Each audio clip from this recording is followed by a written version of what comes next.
Hello, cosmonauts. Today we are going to be exploring what Reddit asks. What is the most unhealthy thing you've seen a human do? Answer 1. My dad smoked 4 to 10 packs of cigarettes a day, drank a 12-pack a day, ate a combination of sit-down and fast food at all times with beanie weenies as well, slept about 4 hours a night, and at one point was whoring around with, by his claims, 14 prostitutes. This went on for most of 30 years. He stopped the smoking and drinking after his second near-death experience. The prostitute situation kinda dwindled in the 2010s. He rotates between 3 or 4 women, depending on who's pissed off at him. He also had recurring skin cancer for 23 years and spent 3 years in prison, which did blunt the drinking. He had a buddy supplying him cash for smokes though. He's dangerously close to living an average lifespan, which begs the question, just how long would this medical Highlander have lived if he didn't spend 30 years trying to kill himself? Oh, and he's extremely anti-weed. He fired his maid over what he thought was a weed vape. Google said it was a nicotine vape. Answer 2. When I was a teen, I was a drunk. I would often go days without eating. One time I blacked out, woke up at home, ran to my toilet and started puking. Little did I know when I opened my eyes, I'd be met with dark black and brown coffee grounds. My toilet was filled, it was on the seat, everywhere. I had no recollection of my day. I continued to puke before cleaning up and going to bed. I continued to drink for 6 months after, continuing to puke coffee grounds occasionally. I never got checked. I mentioned it to my doc a few wires later at 18, and he said I'd probably burned a hole in my esophagus that started to bleed into my stomach. Since the symptoms had stopped after I quit drinking, he didn't investigate further. Answer 3 was parked in a Walmart parking lot somewhere in the Fort Lauderdale area while eating some lunch on the way to the Florida Keys while on a road trip. I saw a guy that had just come out of the store walk into a brushy area about 15 feet wide between the parking lot and the main road. He took a can of compressed air out of his Walmart bag and huffed it until he got so dizzy he stumbled and fell over into a bush. I lost sight of him and was wondering if I should check on him or just call 911. About 5 minutes later, he got up, looked around, pulled his Walmart vest out of the bag, then presumably went back to work. Answer 4. I was behind a person in a drive-thru once. She was in an SUV and it sagged on the driver's side. Half expected the suspension to break. She ordered a medium ranch dressing. The person taking the order was understandably confused, so the lady figured it would help to scream her order. Finally, she said, "A medium drink cup filled with ranch dressing." My way out, and she was taking a huge bite of her burger and drinking the ranch as a chaser, like it was actually her beverage. I have not eaten ranch dressing to this day. Answer 5. I've told this story on here before, but here goes. I'm a retired paramedic, and one night years ago, we got a call for a 20-something-year-old with cardiac symptoms based on the area we worked. This generally means cocaine or crack-induced chest pain. We arrive at a terrible little SRO building and are directed up to the second floor. Our patient is crawling towards us, and upon seeing us yells, "Get me a priest!" My bullshit meter is ringing at full volume, but all the other residents are coming out to see what's happening, so we carry him down to the ambulance to evaluate him. I ask his medical history, and he says a 5+ syllable word that I hadn't heard since medic school. Shit. I clearly remember thinking. We put him on the monitor and he's in atrial fibrillation. Not a good heart rhythm, not the worst, but weird for someone so young. At about 180 beats per minute, entirely too fucking fast. We get an IV, give a drug called amiodarone with a bunch of fluids, and dude perks back up pretty quickly. We ask him what he was doing when his symptoms started. This proved to be a mistake as it did incalculable psychic damage to my partner and I. He explains that he has been in and out of the hospital all week. The first time he went in was for the exact same thing. Upon discharge, he asked the doctor how to prevent this from happening again. The doctor gives a basic answer of don't do drugs, limit caffeine, no nicotine, drink plenty of water, light exercise, good diet, etc. Dude gets home and can only remember that the doctor said to drink lots of water. He downs almost 3 gallons of water before his salt levels are relatively so low that he calls 911 again. Upon discharge number 2, he asks the same doctor how to avoid this happening again. The doctor, who I'm sure was dumbfounded, tells him something along the lines of, "Don't chug 3 gallons of water." Upon getting home, he remembers the doctor as having said not to drink water. 2 and change days later, we get the call because he has not had a drop of any fluid since his hospital discharge. We take him back to the same hospital for the 3rd time, and the triage nurse immediately sprints up to us asking what brings him in this time. She was impressed, but not surprised to learn why.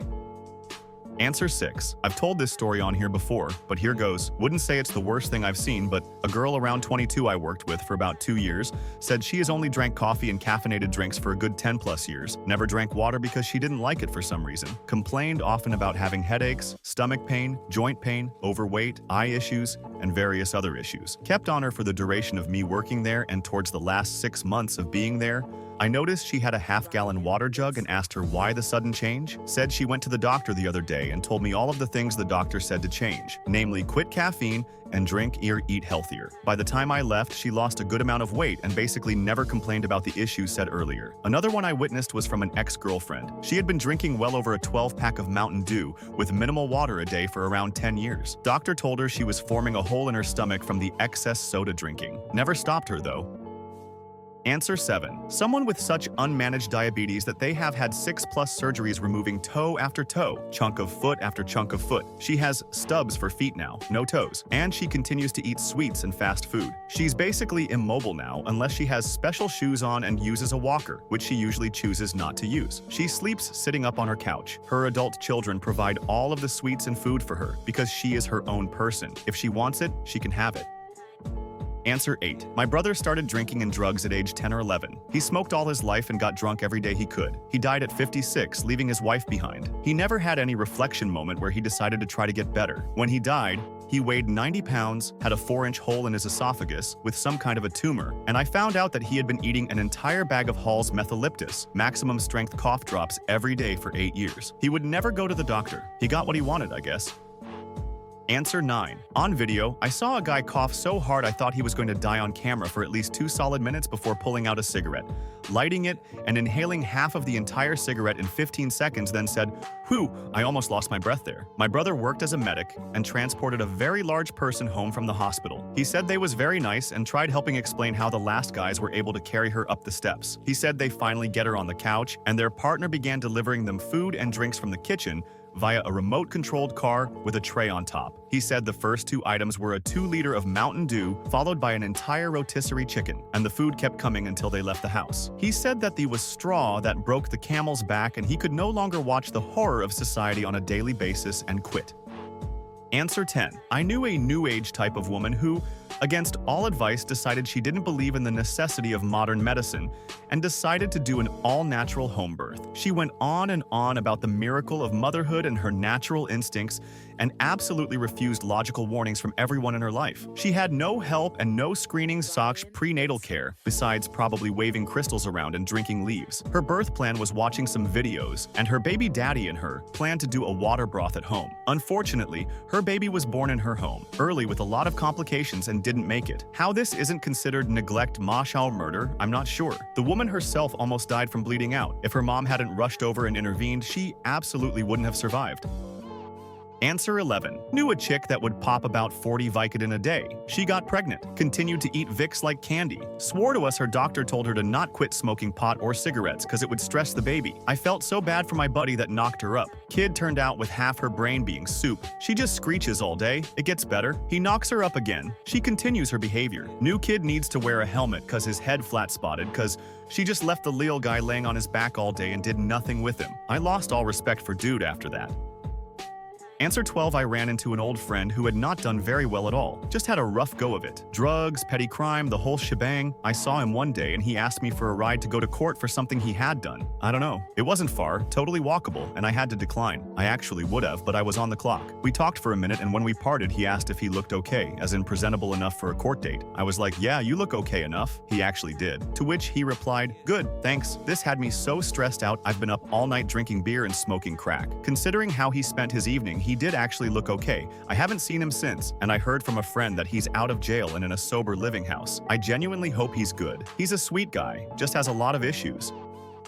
Answer 13. I ran into an old friend who had not done very well at all. Just had a rough go of it. Drugs, petty crime, the whole shebang. I saw him one day, and he asked me for a ride to go to court for something he had done. I don't know. It wasn't far, totally walkable, and I had to decline. I actually would have, but I was on the clock. We talked for a minute, and when we parted, he asked if he looked okay, as in presentable enough for a court date. I was like, yeah, you look okay enough. He actually did. To which he replied, good, thanks. This had me so stressed out I've been up all night drinking beer and smoking crack. Considering how he spent his evening, he did actually look okay. I haven't seen him since, and I heard from a friend that he's out of jail and in a sober living house. I genuinely hope he's good. He's a sweet guy, just has a lot of issues.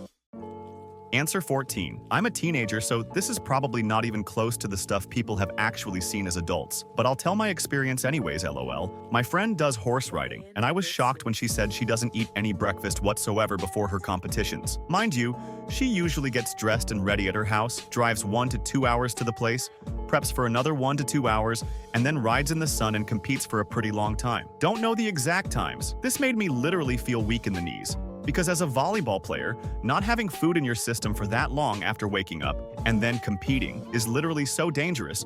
You literally need energy to do something as taxing as sports. And I even remember when I almost fainted after skipping a meal before a volleyball practice. I am a setter who has to run a lot, so maybe that differs from horse riding. IDK? Anyways, this was crazy to me as a fellow athlete. Hey you, if you enjoying the video, subscribe for more histories.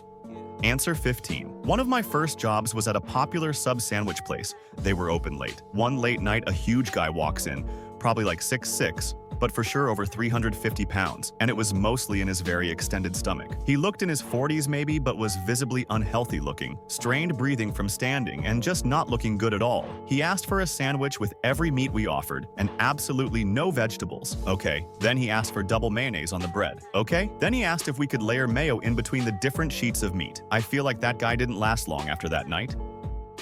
Answer. 25 years ago, my SO said he had a hereditary allergy to penicillin. His mammy had told him. Penicillin allergy is not hereditary. Every year he had tonsillitis, sometimes multiple times, and suffered loudly. He visited the doctors and A and E many times, always telling them he was allergic to penicillin. If the conversation ever got to the point where anybody tried to tell him that wasn't possible, he threw a patty because his mammy was right. He is a big, intimidating man whose mammy was being insulted. They dropped it. Our children were very young when he got hospitalized with a secondary infection, sepsis. His mammy insisted on coming to help. She seemed to be enjoying the possible death of her son. She was not helping me. After 3 days of trying everything but penicillin, he was going to be taken to intensive care. My phone rang. Could the doctor speak to Mammy? She explained the hereditary penicillin allergy, that his little brother has an allergy to penicillin, so he must as well. 15 minutes later, penicillin given, the SO started to recover. 24 hours later, he was coming home. 10 years later, and he's never had tonsillitis since. And the hereditary allergy,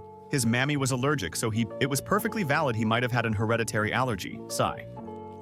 Answer 18. I work for an ENT. We had a patient come in for burns to the inside of his nose. When asked how the burns occurred, he admitted to smoking while on oxygen. He had thought he was told not to smoke due to his lung cancer, and apparently had no idea that it was actually because his oxygen tank was flammable. Similar story, eye shadow in the ER as well. Had a patient present to trauma with burns to the face and arms and damage to the lungs due to smoke inhalation. Turns out he tried to light a gas stove with a match while on oxygen, and his tank exploded. Showed me how lucky the first man was, as his injuries were far more extensive. Answer 19. A patient was admitted for kidney stones, his third one this year, and it's nearly May. Pissing blood, tinged urine. Has been having stones for the past 10 years. It's 4 in the morning and he is NPO for a stent in the morning. I offered him a narcotic for pain, and I gave him a bit of water just to get it down. He refused and stated he hasn't had water for 20 plus years. Only lives on juices and sodas. We are short in stock of juices, so I told him I can only offer him water. This is the most dramatic puking I've seen in my life. Wife is crying, stating he absolutely can't have water because it makes him sick, and to get a doctor here ASAP because I've made it worse for him. It was absolutely amazing.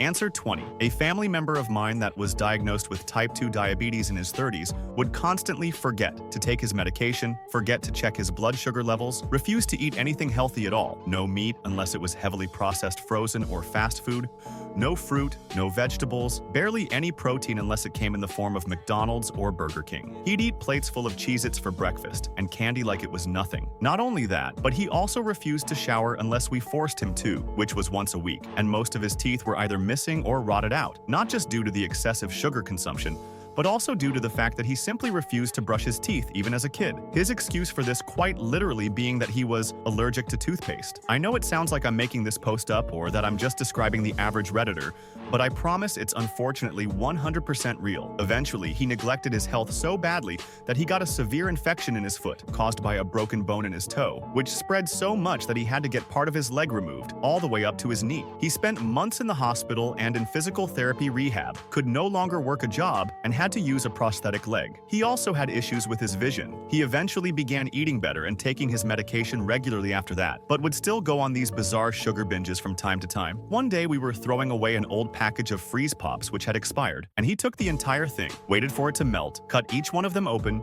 poured them into a tall glass, and then drank it.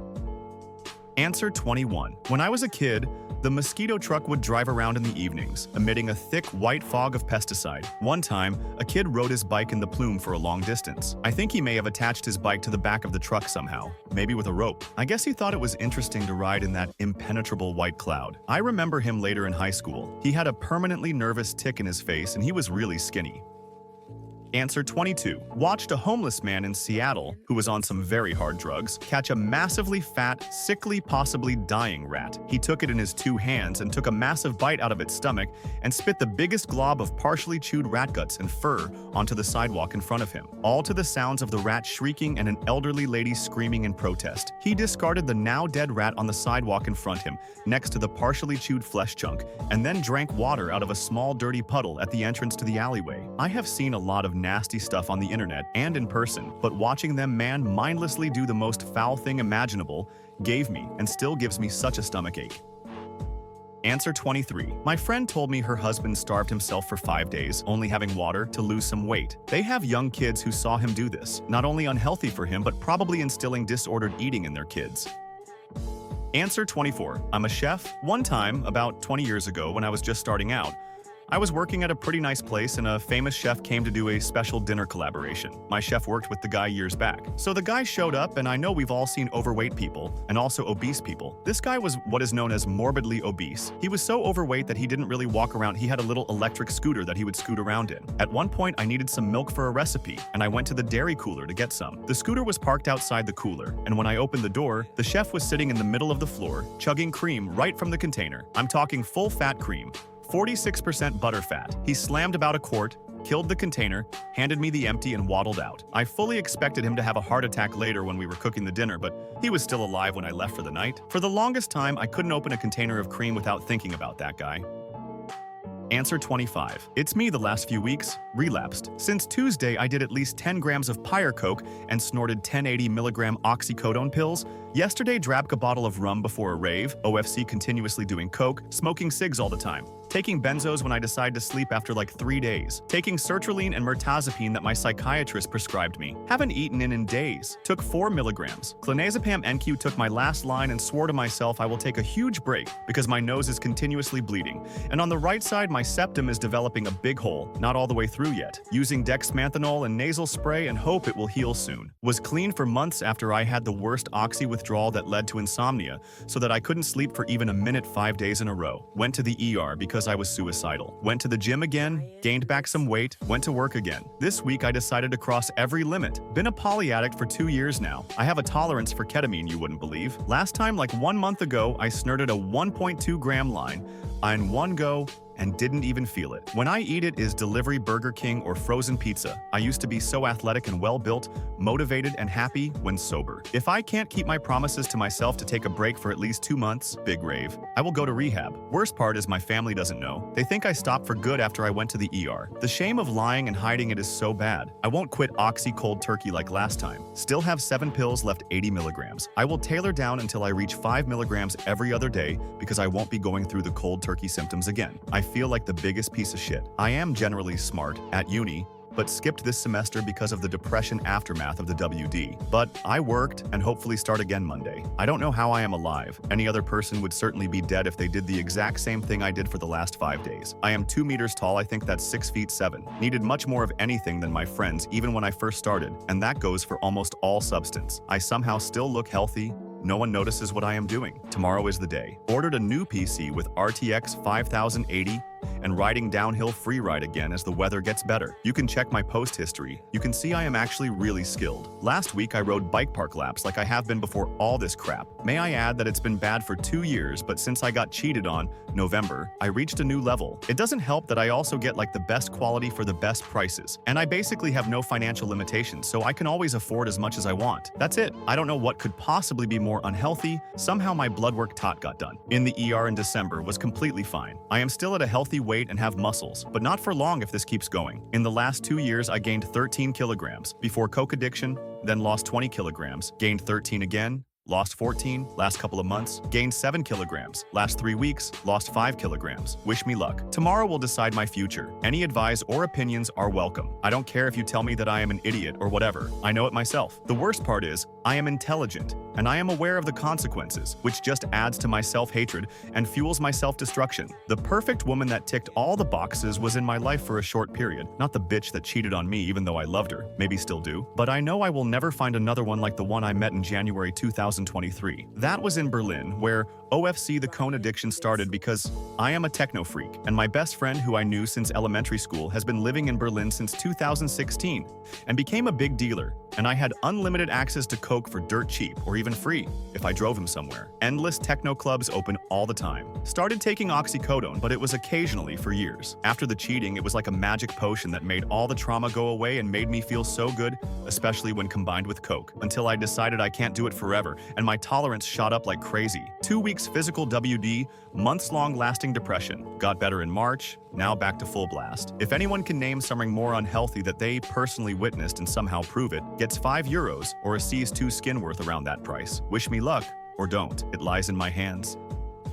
Answer 26. I once was helping out at a high school wrestling tournament where we had a buffet type of meal for the hospitality room. Parents donated the food. I made and brought deviled eggs and sausage that was left over from the team breakfast. Eggs left over. I boiled and made them into deviled eggs. We also had fixings for sandwiches, desserts, soups, etc. Basically, a little bit of everything. Before the tournament gets started, in walks this very overweight older gentleman who tells me he is one of the busiest drivers. He proceeds to make himself a plate that was overflowing. I noticed it included about 6 deviled eggs. When he finished, he went through the line, and once again, his plate was overflowing, but this time with deviled eggs and sausages. I watched this man eat a dozen eggs in total and about 2 pounds of sausage. He stood up to make a third trip when our AD stopped him to politely let him know we needed to save the food for all the others as no one else had gone through yet. The guy sat down looking upset. About an hour later, a coach comes in and grabs a water. As soon as he did, this gentleman got back up and filled up his plate with all of the rest of the deviled eggs. It was only after he had finished them all that he left the room. No one else was able to even have the chance to get one.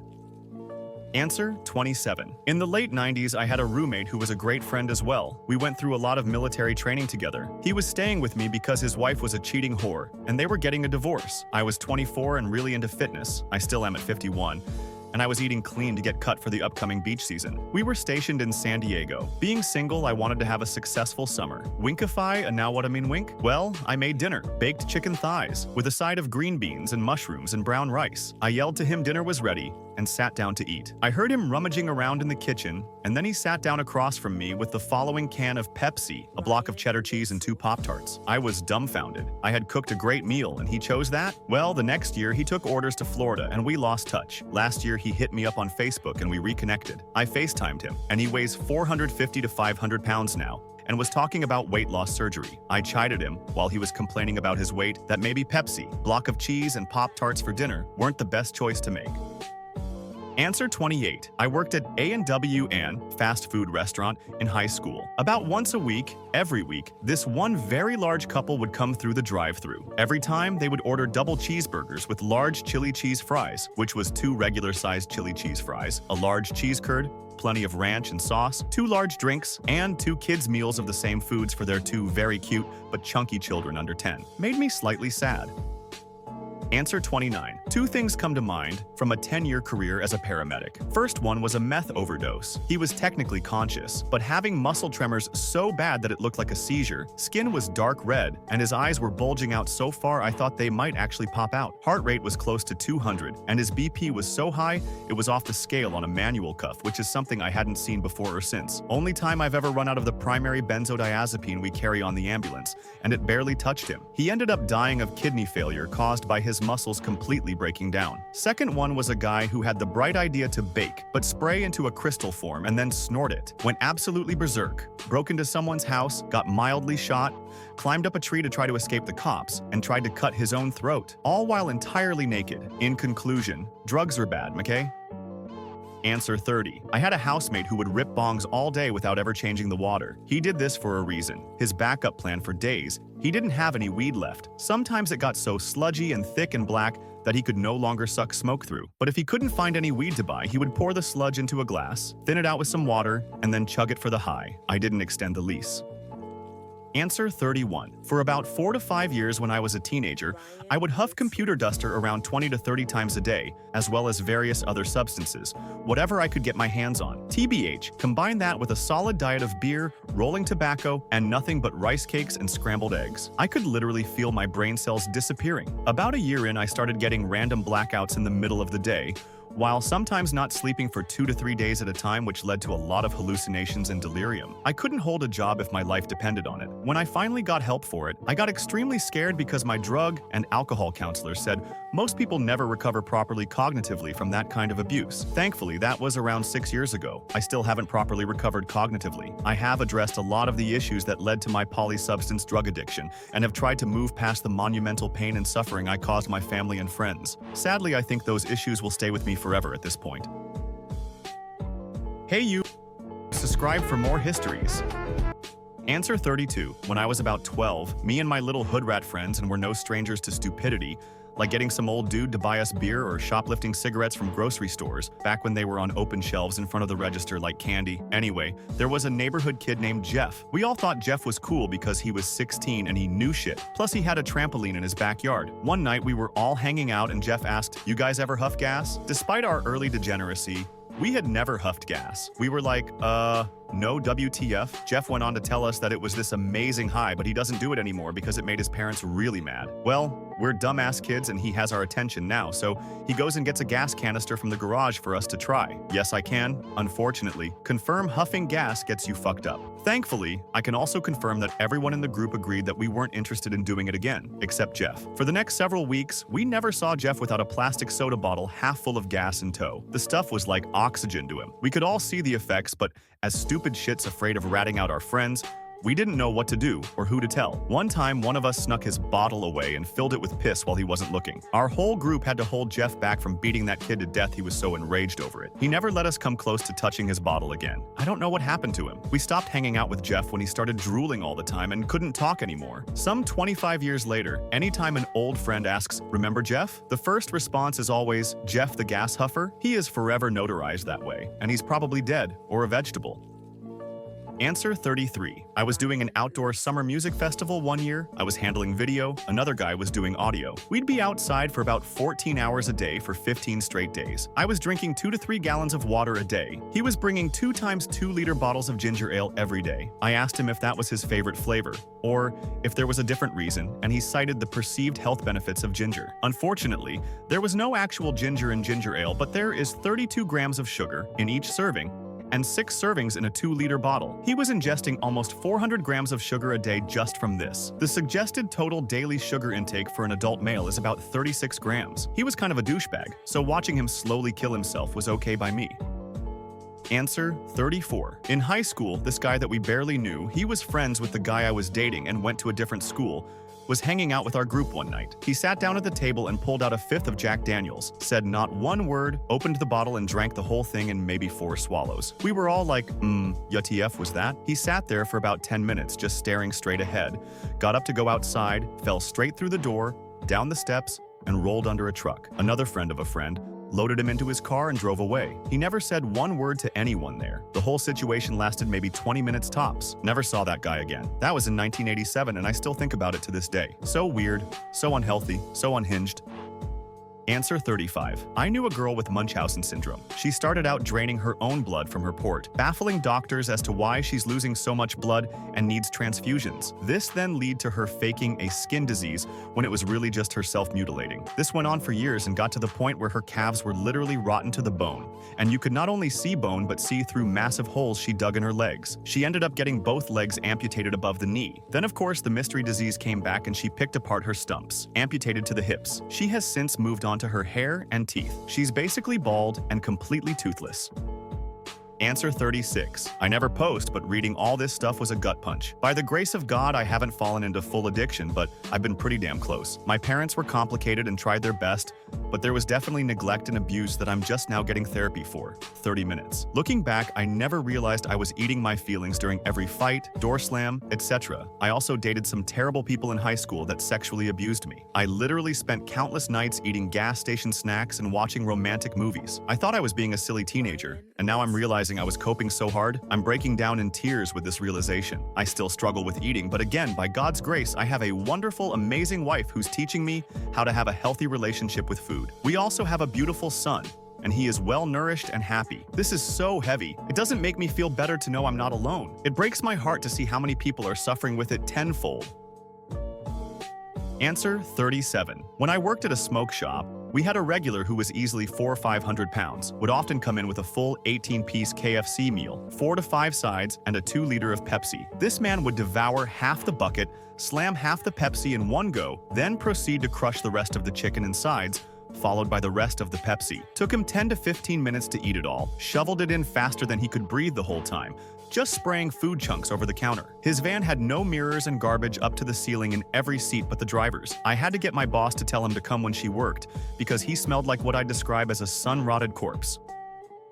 Answer 38. At 27, I learned that the reason my dad was always having abusive mood swings and was temperamental was because he was a secret cocaine addict. Not just cocaine, taking it with alcohol every day, cigarettes, weed, whatever the fuck kind of trippy drugs he was taking at some of the metal concerts. He had started at 18 when he went to a friend's place and said, friend brought out lines and said, "Want to try this?" This man had been doing drugs since he started smoking at 14. He was doing his crack with mixed drugs for 30 years. At 50, he was hospitalized because he had rotted intestines, black fluid, and was repeatedly puking for 6 hours in his first day at the hospital. I'm not sure if it was mesenteric ischemia as the official diagnosis. I just know that his inguinal hernia was made a lot worse by the necrosis. So they took out 12 inches of small intestine, and he stayed 2.5 weeks in the hospital with an NG tube. He stopped his cocaine but refuses to quit the other 3. My family is wondering if he'll make it past 60 with his hernia having returned. Before anyone asks about him getting that treated, we are low income in motherfucking Texas. My relationship with my dad is incredibly complicated to say the least.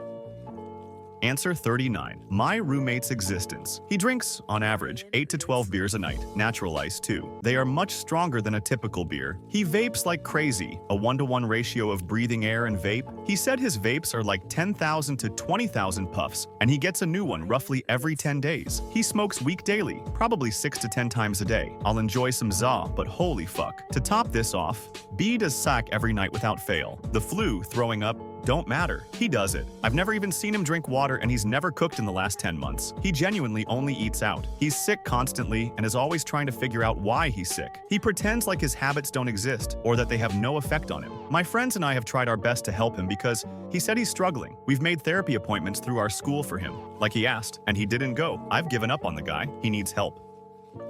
Answer 40. I once had a friend whose mother was laid up in bed and weighed a good 650 pounds. She asked me to take him to get her dinner the first time I met her. All he said was that she was laid up in bed without mentioning how big she was, or that her being big was the reason she was laid up in bed. She asked for 3 buckets of KFC chicken. We dropped off the buckets inside, and my friend went to grab some chicken from one of the buckets while in the kitchen, and she said, "Excuse you, did you pay for that?" She was literally scolding my friend for taking a drumstick. She purchased 3 KFC chicken buckets for herself. We left and came back a little less than an hour later. All of the chicken was gone, and she had given the bones to her dogs who were chewing on them. Made me almost vomit. Never went back. That was enough for today, Cosmonaut. I'll wait for you in the next travel.